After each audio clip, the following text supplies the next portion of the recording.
The envelope sat in my hands. 75th birthday. My son Marcus had insisted on making a speech. I should have known something was wrong when my daughter-in-law, Sienna, kept checking her phone during dinner. "Dad, about the cottage," Marcus said, and I felt my chest tighten. The cottage, Lake Rousseau. 4 generations of our family had spent summers there. My grandfather built it in 1947 with his own hands. Timber from the property. My father added the boathouse in 1968. I'd restored the dock 3 times, replaced the roof twice, kept every stone and board exactly as it had been. 67 years old, recently retired from 38 years as a civil engineer, and I'd been planning this moment for 5 years. "I'm giving it to you," I said. "All of it. The cottage, the boathouse, the 19 acres, the Chris craft we restored together when you were 16. My voice caught. "It's yours, son. Keep it in the family." I'd spent 6 months with my lawyer making sure everything was perfect. No probate issues, no tax complications, a clean transfer. I wanted to see his face when he got it, not have it happen after I was gone. That cottage represented everything. Summer mornings, fishing for bass, teaching Marcus to swim off that dock. His first beer at 18, sitting on the screened porch, watching a thunderstorm roll across the lake. The place where he proposed to Sienna 7 years ago, down by the water at sunset. Marcus took the envelope, opened it. His eyes scanned the deed transfer documents. Then he looked up at me, and I didn't see joy. I saw calculation. "Dad, this is..." He glanced at Sienna. She nodded slightly. "This is more of a burden than a gift, to be honest." The words hit me like a physical blow. I actually took a step back. "A burden?" My voice came out quieter than I intended. "The property taxes alone are, what, $15,000 a year now? The septic system needs replacing. The roof probably has another 5 years max. The boathouse is barely standing. And that boat?" He laughed. Not a warm laugh, a dismissive one. "Dad, it's a 70-year-old wooden boat. The maintenance costs more than it's worth." Sienna jumped in, her voice syrupy sweet. "What Marcus means is, we were hoping for something more practical. We've been looking at properties in Oakville. Something we could actually use. This cottage is just so remote, so much work. The kids hate the drive up there." The kids, my grandchildren, 8-year-old Emma and 6-year-old Tyler, who'd spent last summer begging to stay extra weeks at the cottage, who'd cried when September came and they had to leave. "You're saying my family's cottage, the place where I proposed to your mother, where you grew up, where your children love to go, is a burden." I wasn't asking. I was clarifying, making sure I understood correctly. Marcus had the decency to look uncomfortable, but only for a second. "I'm saying it doesn't fit our lifestyle. We appreciate the thought, Dad. We really do. But maybe we could sell it and split the proceeds? You could use the money to upgrade your condo. Sienna and I could put it toward a proper vacation home. Something in Muskoka, but newer, with a pool, better internet." I looked at my son, really looked at him. When had this happened? When had the boy who'd carved his initials into the dock railing become this man who measured family memories in property tax assessments? "Get out," I said quietly. "Dad, don't be dramatic. Get out of my house. Louder now. Take your paperwork. Take your calculations. Get out." They left. Sienna made a comment about my age, about stress not being good for my heart, about maybe I should be evaluated. That word, evaluated, as if I was the one who'd lost perspective. I sat in my living room in Toronto, in the condo I'd moved to after Margaret died 4 years ago. The cottage deed sat on my coffee table. I'd signed it over that morning, before the dinner. Legally, it was already Marcus's. But he didn't know that yet. He'd find out in 3 days, when the land registry office processed the paperwork.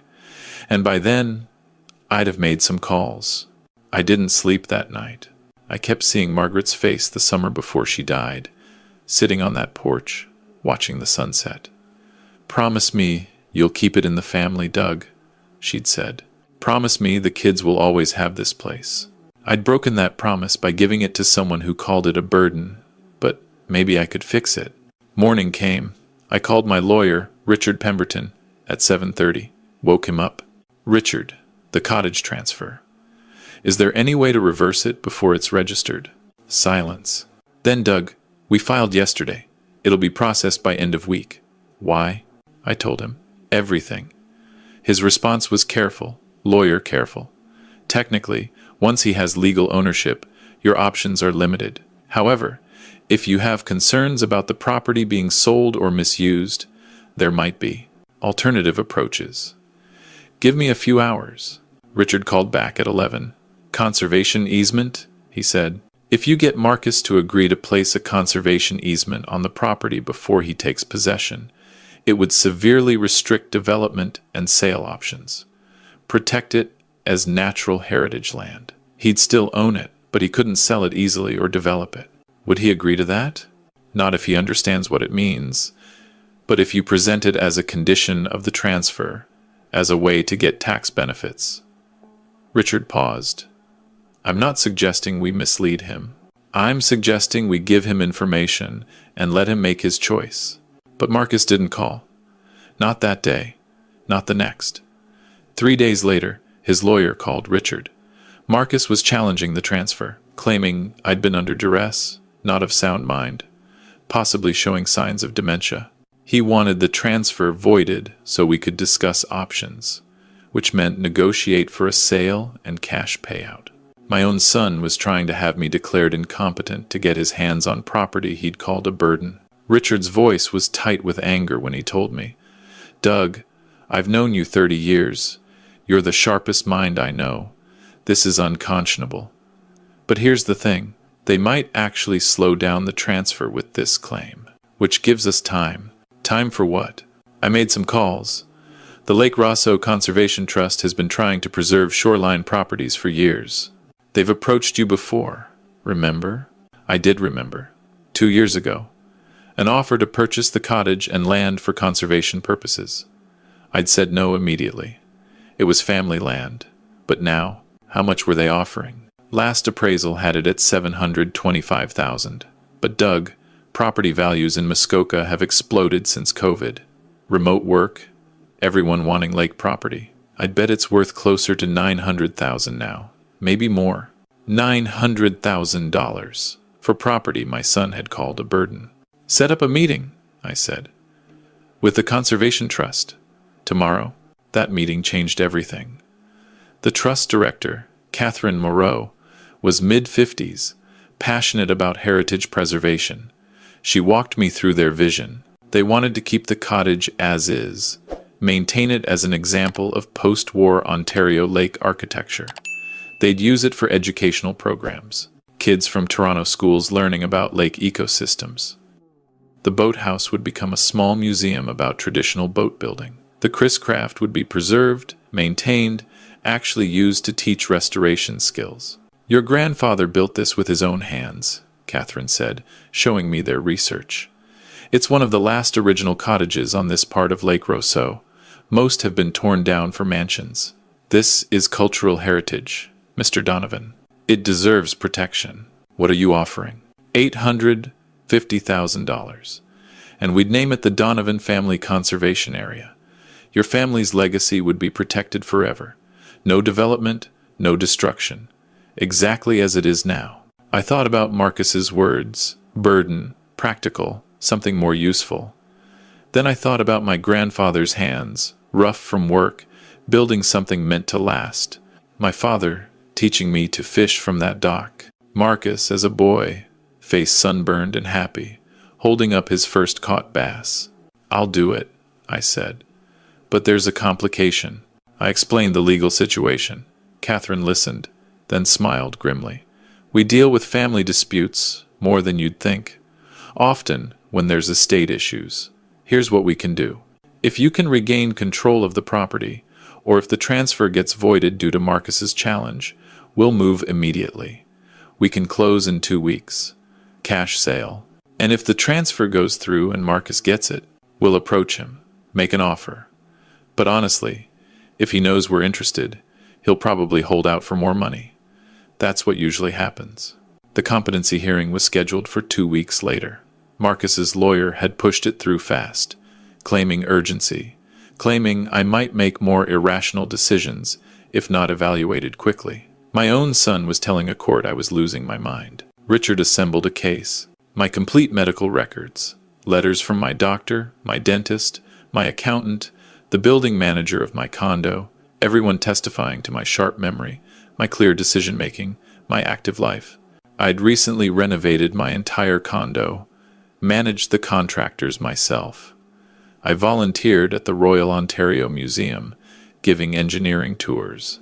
I'd just completed a complex series of investments, all sound decisions, all properly documented. They have nothing, Richard assured me. This is a desperate move. The judge will see through it. But I was terrified anyway. What if there was some technicality, some way for Marcus to win? The cottage would end up in his hands, and he'd sell it to the highest bidder within months. Probably to some tech millionaire who'd tear it down and build a glass monstrosity. The hearing was brutal.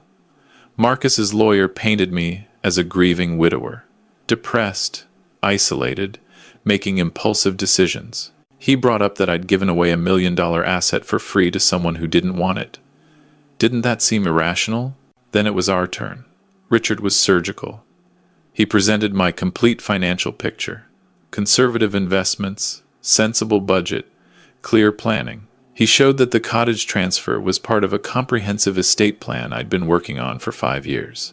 He brought in Dr. Sarah Chen, my physician, who testified I'd passed a complete cognitive assessment just 3 months earlier as part of my annual physical. Mr. Donovan's MoCA score was 29 out of 30, Dr. Chen said firmly. That's exceptional for his age. His memory, reasoning, and decision-making abilities are completely intact. There is zero medical evidence of cognitive decline. Then Richard brought up the conservation trust option. Your Honor, Mr. Donovan has been approached by a reputable conservation organization with a substantial offer for this property, $850,000.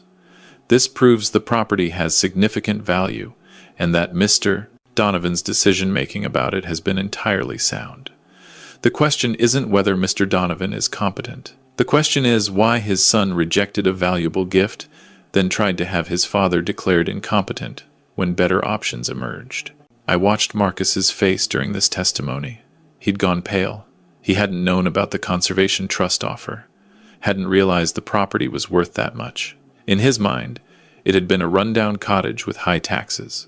Now he was learning he'd called an $850,000 asset a burden. The judge took 15 minutes to decide. He threw out Marcus's petition entirely, calling it a transparent attempt to manipulate legal proceedings for financial gain. He ordered Marcus to pay my legal fees, and he made a comment that stuck with me. Mr. Donovan Sr. has shown remarkable generosity and clarity in his estate planning, Judge Morrison said.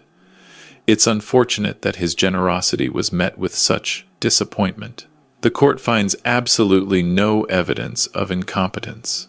This petition is dismissed. Outside the courthouse, Marcus tried to approach me. Dad, listen, we need to talk about this. Maybe we were hasty. The cottage, maybe we could work something out. Keep it after all. I didn't realize. Didn't realize what, Marcus? That it was worth money? That's when it stopped being a burden? When you learned the dollar amount? That's not fair. I just meant, I don't care what you meant. I was calm now, calmer than I'd felt in weeks. The transfer is voided. The cottage is back in my name, and I'm selling it. To who? Dad, please, at least give us right of first refusal. We're family. I'm selling it to the Lake Rosso Conservation Trust. They're preserving it as the Donovan Family Conservation Area. Your great-grandfather's work will be protected. Kids will learn there. The boat will be maintained. Everything your mother and I cared about will continue. Just not with you. Sienna's voice was sharp. You're giving away $850,000? To strangers? When you could give it to your son? To your grandchildren? I looked at her. I'm preserving my family's legacy. That's worth more than money. Clearly, that's a value system you wouldn't understand. The sale closed 3 weeks later. $850,000, minus legal fees. I set up education funds for Emma and Tyler. Money their parents couldn't touch until the kids were 25. $50,000 each. The rest I split between the Conservation Trust, for ongoing maintenance, and the Ontario Heritage Trust. Marcus tried calling, texting, showing up at my condo. I didn't respond. His lawyer sent a letter threatening to sue for my breach of family duty. Richard sent back a 2-page response that basically amounted to try it and see what happens. 6 months later, I drove up to Lake Rousseau for the official dedication ceremony. The cottage looked exactly the same, but better somehow. Cleaned up, loved. There was a small plaque by the front door. Donovan Family Conservation Area, Est. 2024. Preserving Ontario Heritage for Future Generations. Catherine Moreau gave a speech about heritage conservation. A class of 5th graders from a Toronto school was there, the first group to use the facility. They were learning about lake ecosystems, traditional building methods, water quality testing. One little girl asked me if I was the Donovan. I am, I said. Did you really build this whole thing yourself? My grandfather did. With his own hands, in 1947. Cool, she said, and meant it. I spent the day there. Walked down to the dock, same worn boards under my feet. Sat in the boathouse, where the Chris Craft gleamed, restored by the Trust's volunteers. Better than I'd ever maintained it. A young woman was teaching 2 teenagers about wooden boat construction, showing them the craftsmanship in the hull. For the first time since Margaret died, I felt at peace. Emma and Tyler called me 2 weeks after the ceremony. Not their parents. Them. Emma did most of the talking. Grandpa, we saw pictures of the cottage with your name on it. Mom and Dad said you gave it away to strangers. Not strangers, sweetheart. To people who'll take care of it. Can we visit? I hadn't expected that. Did your parents say you could? We didn't ask them. We're asking you. Can we come visit you? And can we go see the cottage? Tyler's voice in the background. Please, Grandpa? I looked at my calendar. How about next weekend? I'll pick you up Saturday morning. We'll drive up together. I'll show you everything. Marcus called that night, angry. You're not taking my kids anywhere. You're trying to turn them against me. I'm taking my grandchildren to see their great-great-grandfather's cottage. If you don't like it, that's your problem. But they asked. Marcus, they want to go. You want to tell them no? Silence. Then, fine, but I'm coming too. No, they're my kids, and it's my car. You called that place a burden. You tried to have me declared incompetent. You don't get to show up now because you've realized what you lost. The kids can come. You can't. He hung up on me. But Saturday morning, Emma and Tyler were waiting outside when I pulled up. Sienna watched from the door, lips pressed thin, arms crossed. She didn't wave. The drive to Muskoka took 2.5 hours. The kids were quiet at first, but by Barry, they were chattering. Emma had questions about everything. Tyler wanted to know if the boat still worked. Better than ever, I told him. The Conservation Trust restored it properly. It runs like it did in 1952. When we pulled up to the cottage, Catherine was there to meet us. She'd arranged a private tour, just for us. Emma's eyes went wide when she saw the plaque with our name. Tyler ran straight to the dock, stopped just before the edge like I'd taught him, looked back to make sure it was okay to get close to the water. Can we go inside? Emma asked. It's your family's place, Catherine said gently. Of course you can. Inside, everything was, as I remembered, but better maintained. The stone fireplace I'd helped my father rebuild in 1975. The screened porch where Margaret and I had spent so many evenings. The kitchen where 3 generations had cooked family meals. Emma touched things carefully, reverently. Tyler found the carved initials in the doorframe. Mine, my father's, Marcus's, from when he was 8. Why did Dad say this was a burden?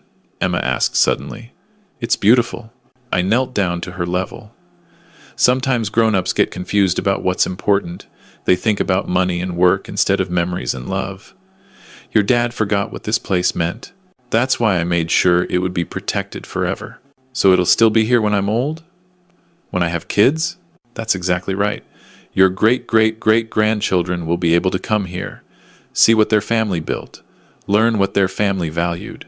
Tyler was pulling on my sleeve. Grandpa, can we see the boat? We spent 3 hours there. Catherine let Tyler sit in the Chris Craft, showed him how the engine worked. Emma asked a million questions about the cottage's history, wrote notes in a little notebook she'd brought. We walked the property line, all 19 acres. Emma identifying birds, Tyler collecting interesting rocks. When it was time to leave, Tyler hugged me hard. "This is the best day ever, Grandpa." Emma was quieter, thoughtful. As we walked to the car, she said, "Mom and Dad were mad about this place. I heard them fighting. But I think you did the right thing. I think great-great-grandpa would be happy." Smart kid, Margaret's granddaughter, absolutely. I drove them home. Marcus's car was in the driveway. I walked them to the door. Marcus opened it before we knocked. "Did you have fun?" he asked the kids, voice tight. "It was amazing." Tyler launched into a breathless description of the boat, the rocks, the dock, everything. Emma looked at her father seriously. "The cottage has our name on it, Dad. Forever. Everyone will know the Donovans built something important." Marcus's face did something complicated. Anger, regret, shame, all fighting for dominance. He looked at me over their heads. "Can we talk?" he asked quietly. "Kids, go inside," I said. They obeyed, reluctantly, looking back. Marcus and I stood on his front porch. Late September evening, cool but not cold yet. Somewhere in the neighborhood, someone was grilling. Normal suburban sounds. "I was wrong," Marcus said finally. "About the cottage. About everything. I got caught up in the money, in the practical aspects." Sienna kept talking about our retirement plans, about the kids' education funds, and I thought if we could convert that property into cash, into something useful. "It was useful," I interrupted.